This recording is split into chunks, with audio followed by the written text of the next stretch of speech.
I'm not going to swear. 15,500 media jobs axed last year. And I can only imagine it's going to keep getting worse. One of the ways I've explained this before is that information can be I'm pretty sure infinitely replicated for the most part, right? I'm sure there's some exceptions. Maybe cryptocurrency is some kind of whatever. I'm not going to get into it. The point is, if you need food, somebody makes food. You need more people to make more food for more people. But with news, the more people we have, you still don't need more people to break down the news. And we have there is so much media. It's insane. I'm surprised people actually, there's so many people on YouTube. How the hell do you even find my videos? It's crazy. YouTube has to sift all of this content through this massive algorithm trying to figure out what you can see because there's just too damn much and we're watching more than ever. This story from The Wrap kind of freaked me out. Not in a bad way, just like, whoa, we are looking at a major news media revolution, whatever that means. Check this out from The Wrap. Media layoffs at highest level since 2009 Great Recession. More than 15,000 media jobs, most of which came from news organizations, were cut in 2018. Here's some sobering news for anyone in journalism school. Media layoffs are at their highest level since 2009. And here's my favorite part. I'm a high school dropout. So yes, anybody who is in journalism school or college for that matter, unless you want to be a doctor or a lawyer or something that requires a degree, I advise leaving, not wasting the money. But I didn't go to school, so what can I say? Nearly 15,500 media jobs were axed last year, according to a new report from executive placement firm Challenger, Gray and Christmas released on Thursday. That includes publishing, broadcasting, television, and movie jobs. Most of those jobs came from news organizations. However, where 11,878 people were laid off in 2018, a spike of 281% from 2017, when about 4,000 people in the industry were let go. It is a downward spiral of destruction for the media industry. God damn. I don't know what this means. What I do know is, since the start of this year, my God, have we had some high-profile fake news. Off the top of my head, I know we've got Covington.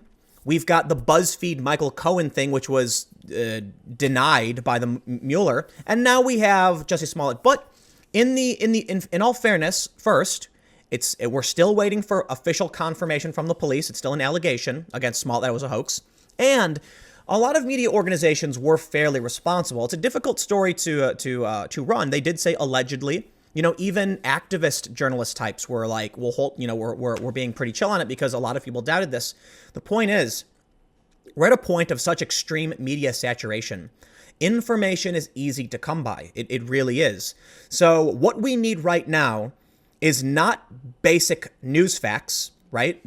We do need that, but it's like you can get a small handful of people relative to the entire industry to give you the basic facts. And that's one of the most important jobs for sure. But what we need is in-depth, honest, rational, centered, apolitical analysis. Okay, so that's kind of how what I'm trying to do with what we're doing over at Subverse is, look, when it comes to the yellow vests, there are 1,000,001 photos and videos emerging from the protests.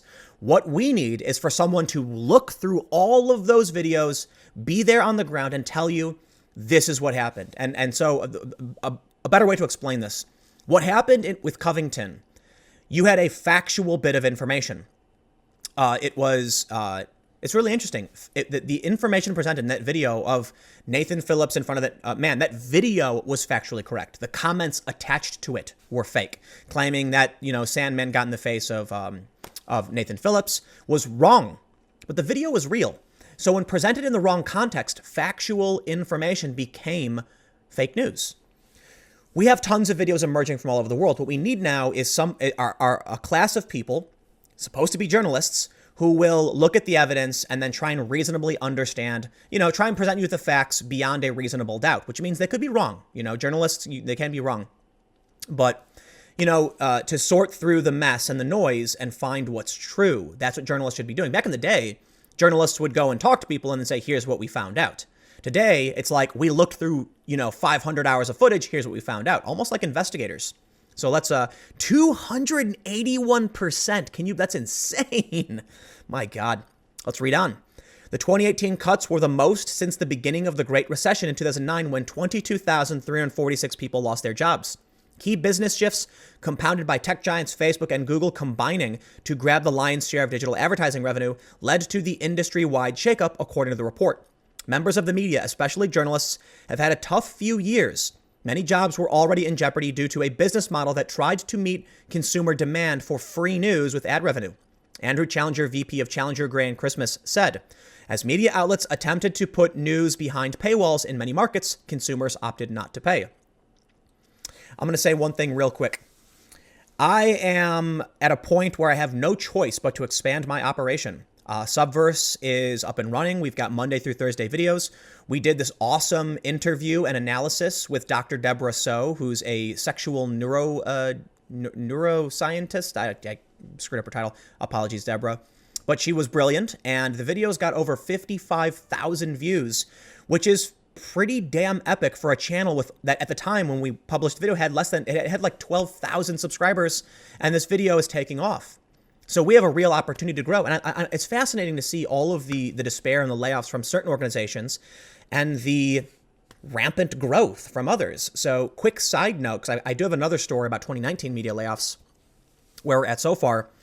I'm looking for, and I've got a ton of emails. I may have somebody, but we're going to be doing a mysteries unexplored. You know, basically, there's a lot of news stories that never get resolved, and they're interesting, they're spooky, there's folklore and things like that. So if you watched my video about ghost ships yesterday, it's going to be like modern mysteries and unsolved stories in news and things like that. And we're also looking for people who want to get involved with business experience, paperwork, legal, all that stuff. So, you know, yeah. Anyway, let's read on. I don't want to prattle on about business stuff. 2019 hasn't had an auspicious start either. Several major media outlets, including Vice, BuzzFeed, and the Huffington Post, have cut jobs since the beginning of the year. One option for media companies, Challenger said, they could look to monetize users' data, similar to Facebook and Google, but he added there are obvious ethical implications, extreme implications. Can't do that. Ultimately, the quality of the country's news will start to decline if we as users refuse to pay for it. I disagree. These news organizations have created a hole in the market with hyper-partisan nonsense. And so now people are looking for reasonable, center, apolitical, etc., right? I don't think, when people talk to me, they say, Tim, you're so honest. Well, hold on. I'm inundated with people on Twitter who accuse me of being a liar and a hack and all that stuff. Nothing you can do about it. But for some reason, I'm still doing well. I wouldn't say it's necessarily because I'm particularly more honest or better than other organizations. I do feel like I do a better job, like I was in the forefront of Covington having the correct story. But I think it has to do with a hole in the market for centrist and like tepid opinion. Do people want more Orange Men bad content? Do they want more Trump is the best content? I think people want someone, there's a hole in the market which leads a certain group of individuals who want like kind of more rational and centered approach to a lot of the news, right? More reasonable opinion. These people are not being served with relevant information. But let's do some math real quick. So let's just round up 12,000 layoffs last year. Well, that gives us about 1,000 layoffs per month, which is pretty intense. But let's take a look at Business Insider. More than 2,200 people lost their jobs in a media landslide so far this year in just over a month, which means, let's do some math. January to February, we have a total of about 41 days.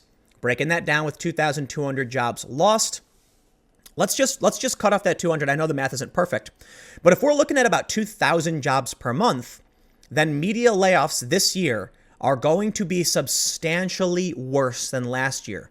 Where we're at so far, we can expect to hit over 25,000 media layoffs in 2019.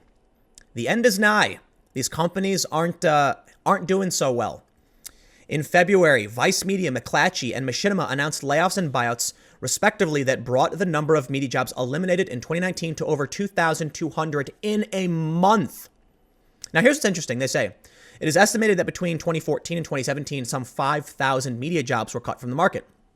Okay, it's a dramatically different number from what we're seeing from the Wrap. But I'll say this, even by their count, this is terrifying for the media industry. Probably a lot of people who hate fake news and hate digital media are probably happy. But look at this. If between 2014 and 2017, their criteria of what makes a media job is only 5,000 jobs lost. We're about halfway there in a month into 2019. So 3 years of layoffs, 50%. So a year and a half worth of layoffs in 1 month. Things aren't looking too good for the digital media space. And you know what? I'm going to throw it to Mr. Shane Smith over here, who said in, I believe it was 2014, there's going to be or maybe it was 2015 or 6, I can't remember. But a few years ago, he said there's going to be a bloodbath in digital media. And boy, was he right. Boy, was he right. Anyway, we'll leave that there. Stick around. I got more videos coming up in a few minutes, and I will see you then.